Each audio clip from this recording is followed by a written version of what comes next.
Welcome to Numb Bills Fan Podcast, episode number 198. I'm your host, David Palermo, and on the line we'll have Mike Smith in a second. Follow him at Fantasy Smitty.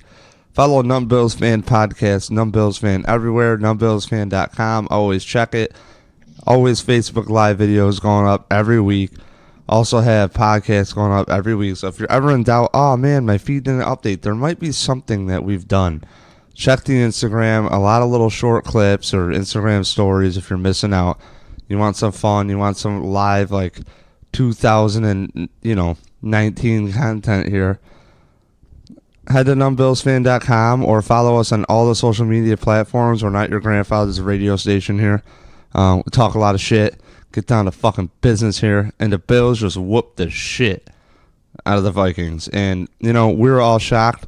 I'm going to let this intro drop. And Mike, you there? Yeah, I'm here. Okay, here we go.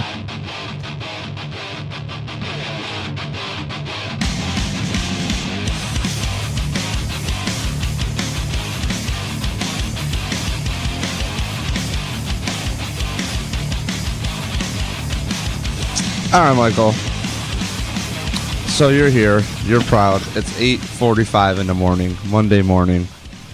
I woke up to the sunshine, and I'm looking out at my driveway and some plants in the yard, and I'm pretty stoked on life right now because I was really worried that coming home from the San Diego game, or I should say the LA Chargers at Bills game, I'm like, my friend just bailed on me for the season tickets, I think.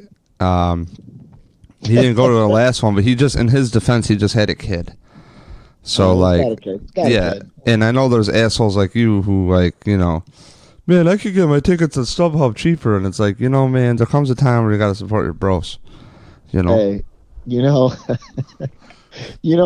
thing is now, because my plan was to go to the next game via StubHub. I'm like, look, if these guys get throttled by the Vikings, and then they go on the road again and lose to the Packers, I'm like, this next home ticket is going to be cheap, and, I want them to win, but I also want to get a cheap ticket, but won't be getting that cheap ticket, Dave. So, well, if you want to donate to the fund over here, I charge season ticket price. I will go to the next game if it's available. Yeah. Let me talk to upper management. I think it should be. I'll talk with them, and it very well should be. I'm really excited to see the all 22 film. I'm going to break that down tonight. So I can't wait to get into the film, and obviously we've seen a lot of good things, but I may even see even more things that I like watching the film. So I'm excited. It's a good day. Well, I'll set and it leaves my prediction for the first 4 weeks viable because I said they could win, 2 of these first 4. So, especially with the way the Packers are looking right now, they're not looking like a complete team at all. They're not playing very well. So who knows? The Bills could go on the road and do it again. So I'm excited. It was a great game yesterday. The play calling, the overall intensity of the team, people got the word. As you know, Bodine got to start over Groy. And I mean, I don't know what his injury is looking like. It didn't look good as he was hobbling off the field. But that may have been enough to kick Groy in the pants and say, hey, you just got benched. This guy came in and the team was doing awesome with him without you. So maybe that will have him step up his game. Little moves, that they made, they went a long ways. People played harder. The defense was flying all over the place. They were definitely swarming to the ball. That front four, they were getting after the quarterback all day. If it wasn't sacks and the fumbles that happened so early, so fast. There's no better way to start on the road to get 2 early fumbles, take the crowd completely out of it. The crowd was dead. They're like, oh my God, the Bills literally have us on our heels right now. And, I'm sure they were thinking, it's 17-0. whatever. We'll be fine. They're just the Bills, but they just kept coming at them and they didn't let off the gas. So I mean, I felt they may have let off the gas on the offensive side after halftime a bit, which I wasn't too happy with for coaching decision, but I see it because you don't want to just start slinging the ball around and then give the other team the opportunity to come back. But overall, it was a great game. I mean, too bad Foster couldn't catch that bomb because that was a perfect pass. There was a lot of perfect passes, but that deep ball to Foster, unfortunately, he wasn't able to come down with it. But you can't get any better than that. He was full stride, hands that could have easily been a touchdown. So, okay, so you went everywhere. So it's okay. So I'll come. That's fine because I have some thoughts too. So my day yesterday was my father offered to make stuffed shells. When we saw the Vikings game on the schedule, and I always liked the Vikings a lot too, especially the Randy Moss and Chris Carter days, and when Randall Cunningham was a backup and came in to start after Johnson got hurt. And the team's like, nah, so I followed the Vikings really tight, was a big Vikings fan as well with my father as a kid. And it was cool watching the game. He didn't even wear a Vikings shirt. He's got his little Vikings painting and stuff. And he's a good dude, man. He did not cheer against me. He was actually cheering for the Bills. It was weird. He was like, yeah. And he's like so happy for me to see them turn it around because, this team is not. You and I did 2 podcasts a day ago, which are still relevant, both of them. If you haven't checked out 196, 195, if we're talking about the game before, the game preview, there's a lot of topics around it that hang in there. So if you miss 196, 195, check it out with Mike and I. Pretty fast, easy ones. Good stuff about being vanted and stuff. But we talked on the podcast, Mike, simply that these players aren't that bad. There's no fucking way these players are that bad. No way. It's the coaching. And the coaches apparently went to the drawing board or did something. I don't know what the fuck they did. Well, what we talked about, too, in that podcast was that second half defensive performance against the Chargers. And I said I don't buy it, though. They're up by too much money. You can't put stock in that. Right. And that's what we said. We didn't put too much stock into that because it was as if the Chargers let off the throttle because they were blowing them out. And we said we needed to see it for a full game. And Sunday, we saw it for a full game. I mean, the last 6 quarters, they've given up 9 points. That's impressive. So now that I've seen it for a game and I see that these guys are starting to work better together, this is the team when I projected 8 to 10 wins at the beginning of the season. This is what I saw. This is what I thought I was going to see on a regular basis. We may not be so offensive, juggernaut over here, but I pictured just intensity, very good on the defensive side of the ball, defense keeping us in games, defense giving us opportunity to score points, and we saw all of that on Sunday, which was very promising. And you know what we need for football is you need a quarterback who can get the job done. You need a defense who can do their part. And special teams is very underrated, but special teams is fucked up a lot of games. It's a fuck-up factor. And, for me, not even for me, but, this is like what I expected out of game 1, frankly. And I don't think it's much to ask to expect that against the Ravens game 1 because, like I said, if they delve up the quarterback reps right and they just anoint Josh Allen the starter, which is what I said over the summer, just like, just fucking have him, quote-unquote, earn it. But, like, if all you're providing is Peterman and McCarron and he's doing as good as McCarron and Peterman, stop wasting time with these reps because these games are precious, Mike. And I'm sorry, but they lost 2 AFC games and they won an NFC. Dave, hold on, let me finish. They won an AFC. They lost an NFC game, and I rank these games like this. Your own division's worth 2. AFC is worth more than 1, and the NFC is worth 1 win. And frankly, the way I look at it is this is finally the ball I was hoping to see. They finally did what I was thinking, which is like put up a stat line similar to Tyrod Taylor, hold up a defense, and just in opportune times, like take advantage of the team, you know. And once Bodine went out at center, I feel like the points went down, and it's kind of concerning. Well, I don't see. I feel like they just weren't trying at that part. They definitely ran the ball more to kill some time. That's for sure. Yeah, which is fine. they were moving the ball, and the game plan changed on offense. I think they were so comfortable with what they were doing on defense that they were just like, look, if we're going to turn it back to this high-powered, push the ball down the field, do this and do that, the other team's got to make us do that. Like, we're not going to get out of playing this field position game and beating you on both sides of the ball unless we have to. So I wasn't too worried about what happened after Bodine left because I think the game plan itself changed because they were up so heavily. So the only thing is, like, those first two games, like, it didn't matter who you threw back at quarterback. The team played awful. Like, you got to look at the game, the team as a whole. Protection was better on Sunday.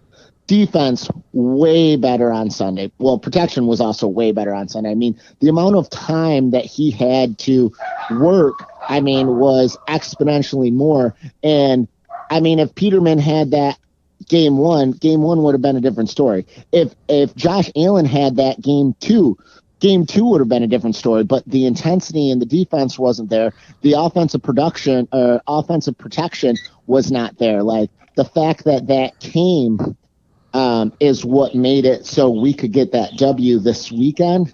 But without the protection on offense and without the intensity on defense, you're talking it could have been a landslide again. It was more than, dude, it was more than just intensity, man. It was like a ball gets thrown and there's somebody there within a few yards. The linebackers cleaned up really well. They played in space really well. Matt Milano had the game of his life, career of his life. Next thing you know, you see Edmonds come up and get a nice tackle. Kyle Williams got a tackle for loss or sack. Like, yep. You know what I mean? It was a really cool thing to see the defense we thought had potential. And the second cornerback, we didn't even think about it. Trey White played a good game, and dude, I don't know, I said it before, it's all on coaching. It's not that difficult. It's all on coaching, man. And I've said that too, because like coaching makes a difference. And one of my favorite examples of coaching is you look at the when Harbaugh took the 3-13 49ers and made them 13-3, he didn't have any different players, really. I mean, the players were basically the same people. The only thing he had was a different coaching mindset. So coaching is big, and that's why I've watched these games, and you see Bills fans, and they're like, oh, we're winning 3 games, and yeah, and I wasn't like watching the game. I'm like, look, yes, I can see why these guys are projecting this, but I'm like, this is not like what is going to be accepted in Buffalo with McDermott. So even then, I still said we still got a shot to win 8, at least 8 games at this point after we started 0-2, and half of fandom had, anything is possible, but I think you're I don't want you to go too far the other way. You can do whatever the hell you want, but the Bills aren't going to the Super Bowl off of being the Vikings. But what they did figure out, Mike, and I'll let you crush on this. Let me ramble for a sec here. What they did show me is a couple things. They're willing to make coaching adjustments. That's what I've been worried about all offseason. I want to see the offense that I saw at camp. Finally saw it. That's what we saw at camp. We saw screens. We saw people in space. And, when you look at this team, the coaching can't just be that bad. We've seen these players used before other ways from the staff themselves and be productive. I saw Charles Clagan in there. That was nice. He had a drop in the end zone. That sucks. He seems to be due for a drop every game he plays, but whatever. But I like Charles Clay. So look at Minnesota Vikings, a very good team on paper, especially, and they're supposed to be a pretty good team this year. They were a very good team last year, and Apparently, they think Kirk Cousins is an upgrade over Case Keenum, which I guess so to them. So I don't know where this win ranks. We'll see how they look against the Packers. If they put up a good fight against the Packers, I'll still be here. But as far as anointing them to the playoffs yet, I don't know. They got to be consistent for a little bit. I haven't anointed them to the playoffs, but like I said, I never gave up on them, winning at least 8 games. And like I said, I projected 8 to 10 wins. I felt that was possible. And I mentioned it, in previous podcasts. The beginning portion of the Buffalo Bills schedule is atrocious. Okay. But later on in the season, we're going to be more often than not in Buffalo. It's going to be weather that the Bills are going to be more accustomed to than the teams that they're playing.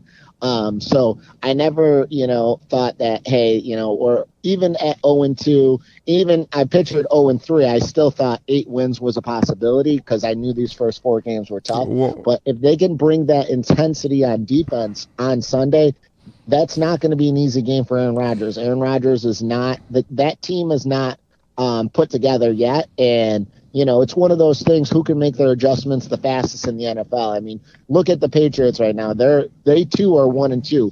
Now, anyone that would project them not to win 10 games because, they just lost to the Lions, they're probably outside their mind because they're going to get it together too.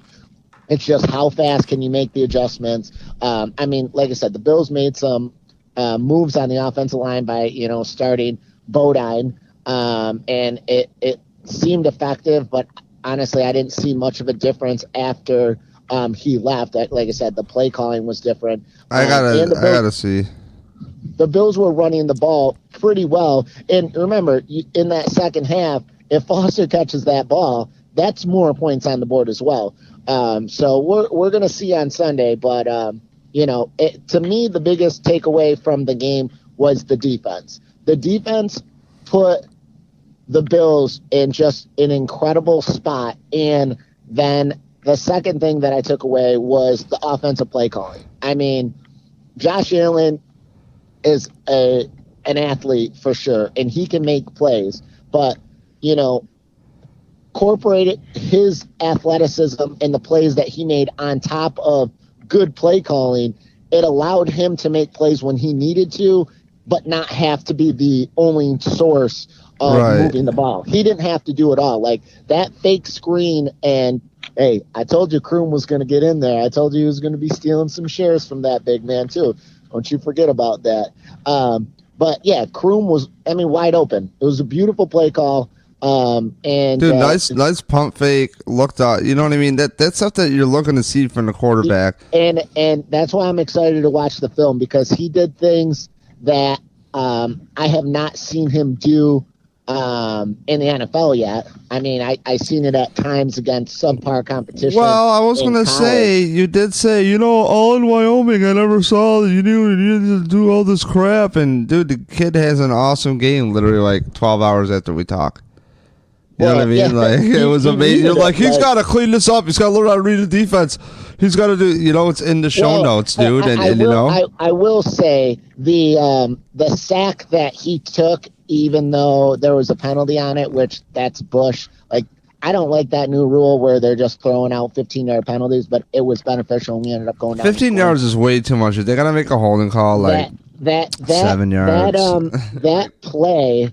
He could have thrown the ball. Like, he didn't make the read on that play. So instead of making the read and the correct throw on that play where, we fortunately got the penalty, he took the sack. And like I said, we got the penalty, so it didn't matter. But on that play, he had the opportunity to make a throw for a first down, and he didn't read it right, and he did not make that throw. So that's one thing I did see just in game time. But like I said, I'm excited to watch the 22 thoughts. So before I let you go, he played a lot better. Before I let you go, because you got to go in a minute. Calvin Benjamin, does he suck? I don't know. He ain't using his hands, that's for sure. He's trying to catch it with his body. Every fucking time this season, he catches the ball with his body. I would like the Bills to, when you make those adjustments, I think they need to move more towards getting Zay Jones more opportunities, because I think that rookie season and all his drops, I think he's put behind him, even though he had that weird off season. He was running around doing his little naked dance. But that stuff's behind him, and he's focused on football right now. So I myself would give him more opportunities, with the ball, because I think he can be dynamic, especially like the difference between him and Benjamin. If Zay Jones catches the ball in space, Zay Jones is tremendously fast, so he can do more in space as well. So, but we'll see. All in all, it was a great game. And a win without LaShawn McCoy. And my dude Chris Ivory, his averages don't look good. But if you look at timing, and when his number was called and he had to make a play, he made a play. That was good. He had a nice catch there. He had a good game. I think not having LaShawn McCoy to rely on changed the play calling too, and I think that was beneficial for everybody. So, dude, those people on the radio that say that, Mike Schopp says it all the time on WGR. It's like, we focus so much on the running back here in Buffalo, and we're pretty much just handcuffing the offense here because everybody's like, well, we got to get on the rock. And my big fear is, going into this Vikings game, I'll wrap on this point, Mike. This has been more of a general talk. We'll dive. I might even be down to the podcast tomorrow if you want to, just to dive into this a little deeper. But the general feel is just we had to get something out because it's been such a dark start of a season. This has been the darkest offseason I've ever had because I just do simple math on equity of talent. And okay, well, you didn't acquire that much talent. You got your guys in. Well, I need to see your people coached. And this is the first game since the offseason we've seen the players all come together and rally. And Avante Davis retiring is what triggers that, or whatever you want to lay your hat on. There's many different ways to go with the storyline. I know these players are NFL players. My beef has never been about the players on this podcast, really. It's always about coaching. And equity. Well, equity-wise, Dave, if Josh Allen is a true quarterback, and he's obviously shown flashes, especially this weekend, the Bills could potentially have drafted 4 starters. 4 starters in one Harrison draft. Phillips is pretty crazy. It is, but you can't say that because 4 starters in every draft is impressive, but not, again, I'll go over this again, not when it takes 6 picks to get 2. Okay, so it doesn't work that way to me. If you hit 4 in a draft, Dave, I don't care if you gave up 2. And put it this way: if these 4 go into a second contract, say Harrison Phillips, Tremaine Edmonds, and Josh Allen are decent, and they go into a second contract, I think it's worth it. And Johnson, I think the cornerback. He had his first really good game. Exactly. So, like I said, if you can get... So, that's what I'm trying to say, dude. It's again flashes, bro. It's flashes. RG3 had a good year. Dak Prescott had a good year. And again, Dak Prescott's looking just like RG3. Where they go, oh, franchise. 4th round franchise. And it's like, media, you guys are so stupid, dude. I hate the national media. I called that because it's common sense. That offensive line, well, if the offensive line was there, he'd be doing better because they'd be able to do more play action and stuff. But he's not ready to do it all on his own. But hey, Dave, I'm out. Good talk, good win, Buffalo, and we'll get back at it tomorrow. We'll talk a little fantasy. We got some people that are moving up and down the charts. We'll find you on Twitter at Fantasy Smitty. That's Mike Smith. I'm your host, David Palermo, and Mike, I'll let you go, bud. Have a good one, bud. See you, bud. So that's our Michael right there. My end here. I'm left here by myself. Your host, David. Finally, I have something to look forward to. I don't mean to be so negative, but I believe with teams, once they show they flashed, now we can call back at this game, at least for the rest of the season, and be like, hey, what did they do differently? What did they do differently? And then Eric Turner at cover1.net, he'll have a film breakdown, I'm sure. Joe Buscalia will look at the tape. A lot of good guys that do this will look at the tape. And we'll be here to give you an opinion on the tape and their breakdowns, because they know more than me. And you know what I'm going to do right now? I'm going to go hang drywall, and then I'm going to coat it, and then I'm going to do some other shit, and none of it has to do with watching tape or coaching. Because, I have a lot of things to do, a lot of things on my plate. But I'm here to listen to it and review everybody else's hard work and connect some more dots with you folks. And the main thing we can hope for is the coaching step the fuck up. That's it. I'm your host, David Palermo. It's been episode number 198. We are 2 away from 200. Tell your friends. Subscribe to the damn podcast. Please subscribe. Let that shit ding right into your phone. You know what's coming. It's already there. Boom. 30 minutes of awful waste of time for you right in your ears. Whenever you're ready, I'm here. Bills look solid. Josh Allen was awesome. Really awesome. The hurdle, the heart. We love a player who plays for Buffalo who's got heart. You need heart. I know it sounds corny, but it's true. Look at Ryan Fitzpatrick. Bills fans loved Ryan Fitzpatrick. I can't tell you how awesome Ryan Fitzpatrick seems to be as a person. Everybody talks greatly about him. He goes to Tampa Bay. He shows up, borrows Deshaun Jackson's gear, and looking fresh as a bitch. And he's killing it at the podium last week after the game. So, Bills fans just want people they can support, and they want smart coaching decisions, and fans are attached to players. When you show me that guys are great, you put the marketing behind these guys, supporting them, and we drafted them here because they're awesome, and they show those flashes, and then a new regime comes in, and they're traded, they don't fit in with us. Well, it's like, they might have fit in with us, and you came into this team, and, I understand you have a job to do, but I expect you to at least do your due diligence, coaches, and watch the tape and put these players into the best position to succeed. Tailor your system to it. I will always go back to Wade Phillips every podcast till the day I fucking die. Anyways, coaching step the fuck up. The team, the players step the fuck up themselves.